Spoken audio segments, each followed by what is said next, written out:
Hello વિદ્યાર્થી મિત્રો, હું આરજે આપ તમામનું આપણી YouTube channel target with RJ માં સ્વાગત કરું છું। તો મિત્રો આજે ફાઇનલી રીઝનિંગની અંદર 5 ચેપ્ટર પૂર્ણ કર્યા બાદ ચતુર્થ ચેપ્ટર એટલે કે કોડિંગ ડીકોડિંગ લઈને આવ્યા છે, જેની અંદર આપણે શું જોશું મિત્રો? તો આજે આપણે પાયાની એટલે બેઝિક સમજ જોશું કે કોડિંગ અને ડીકોડિંગનો મુખ્ય આધાર કઈ વસ્તુ છે મિત્રો, એટલે કે મુખ્ય આધાર આલ્ફાબેટ છે અને એમાંથી આપણે કેવી રીતના પ્રશ્ન આવી શકે। અને ત્યારબાદ શું જોશું? તો ત્યારબાદ આપણે કોડિંગ અને ડીકોડિંગ માંથી કેવી રીતના પેટર્નો પૂછાય છે તે તમામે તમામ પેટર્નો કવર કરશું। એટલે કે મિત્રો કોડિંગ અને ડીકોડિંગ પાસે તે ઉપરાંત ચાઇનીઝ ડીકોડિંગ પૂછાય છે, વાક્યનું કોડિંગ પૂછાય છે, આ પ્રકારના કોડિંગ પણ આપણે આની અંદર કવર કરાવશું। અને હા મિત્રો, આની અંદર આપણે કોડિંગ અને ડીકોડિંગ જ માત્ર જોશું, ન કે શ્રેણી આલ્ફાબેટ જે શ્રેણી પૂછાય છે તે આપણે અલગથી કરાવશું। એટલે કે કોડિંગ અને ડીકોડિંગ ની અંદર ચાઇનીઝ કોડિંગ નો પણ આપણે સમાવેશ કરી લેશું, અને જેની અંદર તમને મિત્રો હું 12 પાર્ટ કરાવીશ, એટલે 12 ભાગ કરાવીશ, જેની અંદર સંપૂર્ણપણે કોડિંગ ડીકોડિંગ પૂર્ણ થઈ જશે। તો મિત્રો આજે આપણે શું જોવાના છે? તો આજે આપણે માત્ર ને માત્ર બેઝિક પરિચય મેળવવાના છે। તો મિત્રો લેક્ચરની શરૂઆત કરી દઈએ। તો મિત્રો કોડિંગ અને ડીકોડિંગ નો મુખ્ય આધાર શું છે મિત્રો? તો કોડિંગ અને ડીકોડિંગ નો મુખ્ય આધાર હોય મિત્રો તો એબીસીડી છે। શું છે? એબીસીડી તે કોડિંગ અને ડીકોડિંગ નો મુખ્ય આધાર છે મિત્રો, એટલે કે મુખ્ય આધારની અંદર શું છે? તો મૂળાક્ષરો। તો હવે મિત્રો આપણે ખબર હોવી જ જોઈએ કે એબીસીડી ની અંદર એટલે કે એ થી લઈ અને ઝેડ સુધી કેટલા મૂળાક્ષરો આવેલા છે? તો એ થી ઝેડ સુધીના મૂળાક્ષરો કેટલા આવેલા છે? તો એ થી ઝેડ સુધી 24 મૂળાક્ષરો આવેલા છે। હવે 24 મૂળાક્ષરો આપણે આવેલા છે, તેની અંદર મિત્રો 2 પાર્ટ પડે છે। કયા 2 પાર્ટ? એક તો સ્વર અને એક વ્યંજન। મિત્રો શું પાર્ટ પડે છે? એક સ્વર અને એક વ્યંજનો મિત્રો। તો આપણે જોઈએ તો સ્વરની સંખ્યા કેટલી છે મિત્રો?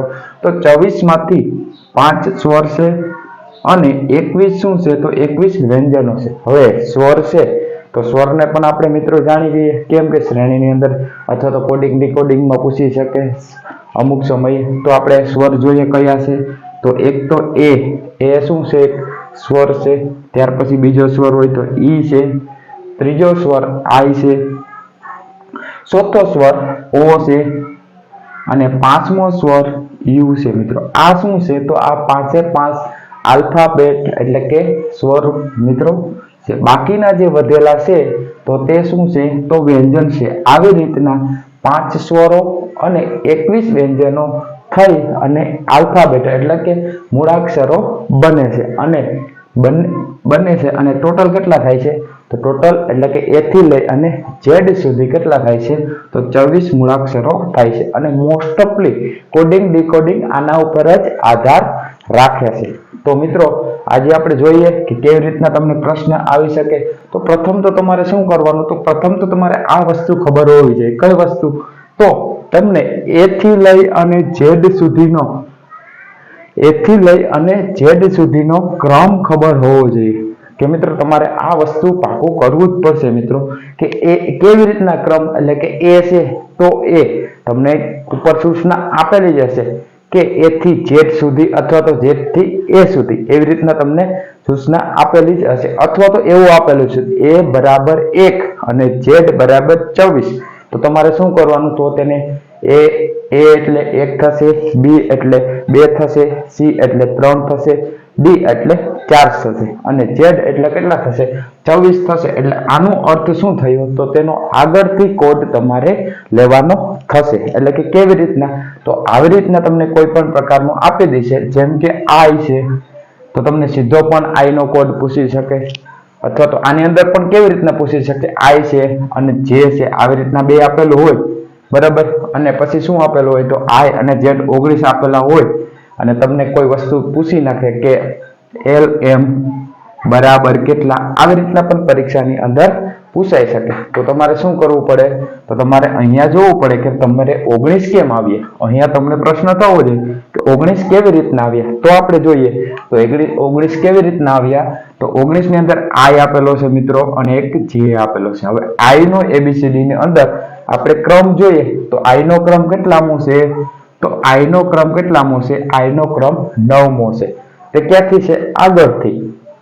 અને J નો ક્રમ કેટલામો થયો? તો J નો ક્રમ આલ્ફાબેટ ની અંદર 10મો છે. તો આમાં કઈ સેમ મળે છે? તો કે હા, આ 9 છે અને આ 10 છે.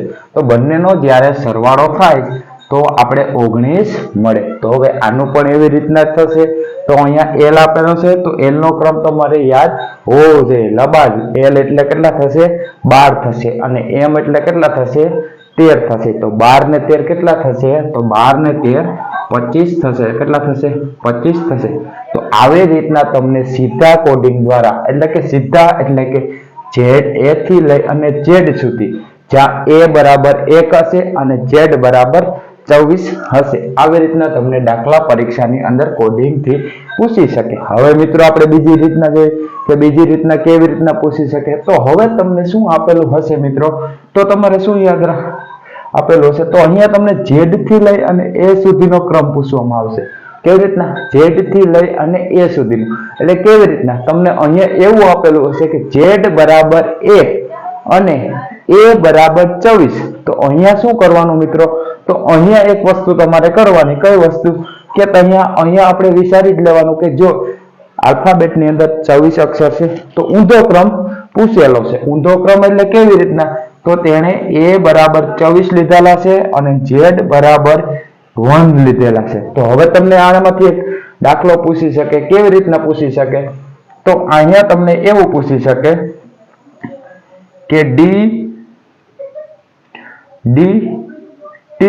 બરાબર, અહીંયા તમને એવું કહી દે dt બરાબર એટલે કે d અને t બરાબર કોઈ પણ તમને ઓપ્શન આપી દે d અને t બરાબર 30 આપી દે. શું આપી દે? d અને t બરાબર 30 આપી દે અને તમને એવું પૂછી નાખીએ r a બરાબર કેટલા? આવી રીતના પણ પ્રશ્ન આવી શકે. તો અહીંયા આપણે જોવાનું કે d છે d મિત્રો, તો d આ d છે આ d, તો d અને t, તો d નો ક્રમ કેટલામો છે?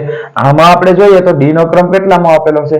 4 નંબર ઉપર આપેલા છે અને t કેટલા નંબર ઉપર આપેલા છે? તો t 20 ઉપર આપેલા છે. તો આપણે અહીંયા આવી રીતના જોઈએ આગળથી ક્રમ a થી z સુધી તો 24 થાય, તો અહીંયા તો 30 થાય, તો ભેગું ન થાય. એટલે આપણે ફરીથી એક વખત વિચારવાનું. તો આ કોડિંગ તમને કેવી રીતના પૂછેલા છે? તો તમને આ ઉપર સૂચના આપેલી હશે. કેવી રીતના? તો અહીંયા z બરાબર શું આપેલા હશે? તો z બરાબર 1 અને a બરાબર કેટલા આપેલા છે? તો a બરાબર 24 આપેલું છે. આવી રીતના તમને સૂચના આપેલી હશે એટલે તમને મિત્રો ખબર પડી જશે કે આવી રીતના ક્રમથી પૂછવામાં આવેલું છે, એટલે કે ઊંધા ક્રમથી પૂછવામાં આવેલું છે. તો આપણે ઊંધા ક્રમથી જોઈએ તો d અહીંયા આપેલું છે. તો d બરાબર કેટલા આપેલા છે? તો d બરાબર 23 થાય અને t બરાબર કેટલા આપેલા છે? તો t બરાબર 7 આપેલા છે. તો d એટલે કે 7 અને 23 બરાબર કેટલા થાય છે? 30 થાય છે. હા, તો અહીંયા આપણે ખબર પડી જશે કે અહીંયા ઊંધો એટલે કે ઊંધો કોડ પૂછવામાં આવેલો છે. તો હવે અહીંયા p છે તો p નો કોડ કેટલામો છે? તો p નો કોડ 11મો છે અને ત્યાર પછી a છે તો a નો કોડ કેટલામો છે? તો a નો કોડ 24મો છે. તો 24 અને 11 કેટલા થશે મિત્રો? 24 અને 11 કેટલા થશે? તો 7 ને 3 37 કેટલા થશે? 37 થશે. તો આપણો જવાબ શું બનશે મિત્રો? તો 37 બનશે. એટલે આવી રીતના હું તમને કહેવા માંગુ છું કે આવી રીતના ક્રમ પૂછી શકે. તમને ઉપર સૂચના કેવી રીતના આપે છે તેના ઉપરથી તમારે દાખલા ઉપર જોવાનું. ઉલટા ક્રમમાં પૂછેલું છે કે આગળના ક્રમમાં પૂછેલું છે, એટલે કે a થી z પૂછેલું છે કે z થી a પૂછેલું છે. આ માટે મિત્રો મેં તમને ઊંધા એટલે કે આગળથી ક્રમ અને પાછળથી ક્રમ યાદ રખાવ્યા. હવે મિત્રો આગળથી અને પાછળથી તમારે ક્રમ યાદ રાખવો હોય તો શું કરવાનું? તો મિત્રો તમારે આ પાછળથી ક્રમ રાખવા પાછળ એટલું દોડવાની જરૂર નથી. તમને ટોટલિંગના આગળથી ક્રમ ખબર હશે એટલે પાછળથી ક્રમ મળી જશે. તો કેવી રીતના? તો આપણે અહીંયા જોઈએ મિત્રો કે આ રીતના યાદ રાખવાનું. 27 બરાબર આગળથી ક્રમ પ્લસ પાછળથી ક્રમ, આવી રીતના યાદ રાખવાનું. હવે કેવી રીતના? તો અહીંયા તમને આપણે એક ઉદાહરણ લઈ લઈએ તો કે m નહીં, આપણે એલ લઈ લઈએ. હાલો એલ લઈ લઈએ તો એનો આગળથી ક્રમ કેટલામો છે? તો આપણે પાછળથીનો ક્રમ શોધવો હોય મિત્રો તો આગળથી ક્રમ કેટલામો છે? તો 27. અને એલ છે તો એલ નો ક્રમ કેટલામો છે? 12મો છે. તો પ્લસ એટલે આ બેનું શું થશે? બાદબાકી થશે. હવે બાદબાકી થાય મિત્રો, આ 12 આ બાજુ આવશે તો 27 માંથી 12 જશે. 27 માંથી 12 જાય તો કેટલા થશે? તો 15 થશે. કેટલા થશે? 15 થશે. તો આ શું થઈ ગયું? તો આ 15 એલ નો 65 થી ક્રમ થઈ ગયો. એલ નો કેટલામાં? 65 થી ક્રમ 15 થઈ ગયો. આપણે જોઈએ કે એલ 65 થી 15 માં ક્રમે છે તો કે હા. તો આવી રીતના તમે યાદ રાખી શકો. શોર્ટમાં હું તમને કહું મિત્રો તો આગળથી તમને ક્રમ ખબર હશે અને ટોટલ કેટલા થવા જોઈએ? 27. આગળનો ક્રમ 27 માંથી બાદ કરી નાખશો એટલે પાછળનો ક્રમ તમને મળી જશે. તે કોઈ પણ અક્ષર હોય મિત્રો. તો આવી રીતના તમારે યાદ રાખવાના છે મિત્રો કે આ તમારે ખાસ ગોખી નાખવાનું છે કે આ તમને કમ્પ્લીટ તમારું હશે એટલે આ ઓટોમેટિક થઈ જશે. આગળથી ક્રમ ખબર હશે એટલે પાછળથી ક્રમ મળી જશે. હવે આગળથી ક્રમ મિત્રો યાદ રાખવાનો શોર્ટ પણ આપણે એક વસ્તુ જોઈ. એક વસ્તુ તમારે યાદ રાખવાનું. શું યાદ રાખવાનું? કે જેથી કરીને તમારે કટકે કટકે યાદ રાખવાનું. કેવી રીતના? તો 5 નંબર ઉપર અક્ષર કયો આવે? 10 ઉપર ક્યાં આવે? 15 ઉપર ક્યાં? 20 ઉપર કયો આવે? એવી રીતના 20 ઉપર કયો આવે? 25 ઉપર કયો અક્ષર આવે? આવી રીતના પણ તમે શોર્ટકટ થી યાદ રાખી શકો. જેનું એક સૂત્ર છે મિત્રો. શું છે સૂત્રની અંદર? તો કે ઈ જ્યોતિ. શું મિત્રો? ઈ જ્યોતિ. શું યાદ રાખવાનું? આ ઈ જ્યોતિ યાદ રાખવાનું. ઈ જ્યોતિ યાદ રાખવાનું. તો એની અંદર શું તમારે યાદ રહે? તો ઈ જ્યોતિમાં અંદર ઈ એટલે 5 થશે, જે એટલે 10 થશે, ઓ એટલે 15 થશે, ટી એટલે 20 થશે અને વાય એટલે 25 થશે. આ પણ તમને યાદ હશે એટલે તમને કોઈનો ક્રમ પૂછી નાખ્યો કે 18 ઉપર કયો અક્ષર આવે તો આપણે ખબર છે ઓ. તો ઓ પછી આપણે જોઈએ તો 20 અને 15 ની વચ્ચે 18 આવશે તો આપણે એટલે તો અંદાજ આવે ને તો ઓ પી ક્યુ આર ને એસ અને ટી આની અંદર જ હશે એટલે 18 આવશે. 18 ઉપર કયો અક્ષર આવે? આર આવે. આવી રીતના પણ તમે યાદ રાખી શકો જેથી કરીને તમને સહેલું પડે. હવે મિત્રો અગત્યનું વસ્તુ તો અગત્યની એટલે કઈ? તો તમને મિત્રો એક સામસામેના અંકો એટલે કે એકાબીજાના વિરોધી અથવા તો સામસામેના જે આલ્ફાબેટ છે તેમાંથી તમને પ્રશ્ન પરીક્ષાની અંદર આવે છે. તો કેવી રીતના આવે છે? તો તમને સીધો કોઈ પણ અત્યારે શ્રેણી પૂછી નાખે છે. કેવી રીતના? તો આવી રીતના પૂછી નાખે છે.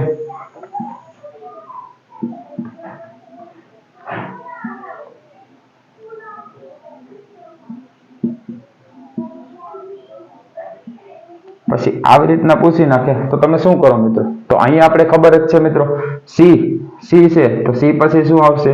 તો અહીંયા આપણે શ્રેણીના અંદર કોડિંગની અંદર પણ પૂછી શકે. આવી રીતના એકાબીજાના વિરોધી પૂછેલા છે. આપણે ખબર હોવી જોઈએ કે ભાઈ સી નો વિરોધી કયો છે? તો સી નો વિરોધી x છે અને ઈ નો વિરોધી v છે. તો હવે આગળ કોઈ પણ વસ્તુ જોઈએ તો અહીંયા સી માં કેટલા પ્લસ થાય છે એવી રીતના પણ તમને પરીક્ષાની અંદર દાખલા સીધા પૂછી શકે. બરાબર.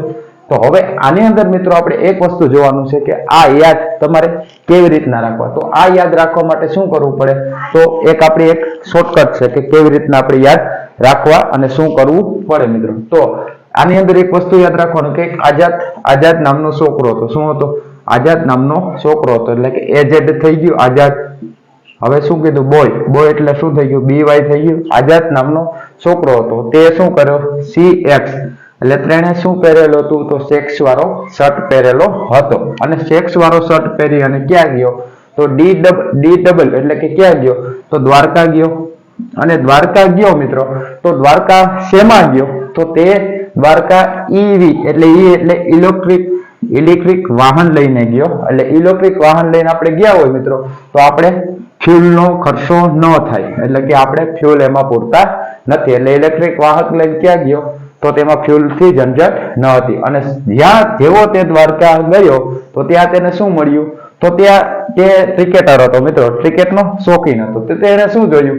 તો તેણે જોયું કે જીટી એટલે કે ગુજરાત ટાઇટન અને એચ નો એટલે કે હૈદરાબાદ સનરાઈઝર હૈદરાબાદ નો શું ચાલતો હતો? મેચ ચાલતો હતો. બરાબર. તો ત્યાં તે મેચ જોવા લાગ્યો. તો મેચ જોતો હતો તો ત્યાં તેને આગળ મેચ જોતો હતો તો તેને ત્યાં એક રેલવે એટલે કે રેલવેની અંદરથી શું આવવાનું હતું, ઇન્ડિયન રેલવેમાંથી તેનો દોસ્ત આવવાનો હતો. ઇન્ડિયન રેલવેમાંથી એનો દોસ્ત આવવાનો હતો અને જે દોસ્ત આવેલો તે તેની પત્ની સાથે આવેલો હતો. એટલે કે દોસ્તનું નામ શું હતું, તો દોસ્તનું નામ કેપી હતું અને જે કેપી ભાઈ હતો તેની પત્નીનું નામ શું હતું, તો તેની પત્નીનું નામ હતું જેક્વિન હતું. શું હતું? જેક્વિન હતું. એટલે જે ક્યુ અને બંને એકબીજા એટલે કે એમ એન અને LO આ વસ્તુ તમારે ખાસ યાદ રાખી લેવાનું. એટલે તમને મિત્રો આખી સંપૂર્ણપણે જે સામસામે અથવા તો વિરોધી અક્ષરો મળી જાય. તો આજે તમારા માટે મિત્રો આ વસ્તુમાં લઈને આપણે પહેલો ભાગ આવ્યા છે, જેની અંદર મિત્રો આ બેઝિક છે, પાયાનું છે અને જો આ તમે કરી લેશો તો તમને કોડિંગ અને ડીકોડિંગ ની અંદર કોઈ પણ પ્રકારનો પ્રોબ્લેમ નહીં આવે, કેમ કે આ જ વસ્તુ મુખ્યત્વે પાયાની છે મિત્રો. તો આજે મિત્રો અહીંયા આપણે લેક્ચર પૂર્ણ કરીએ છીએ. જય હિન્દ, જય ભારત.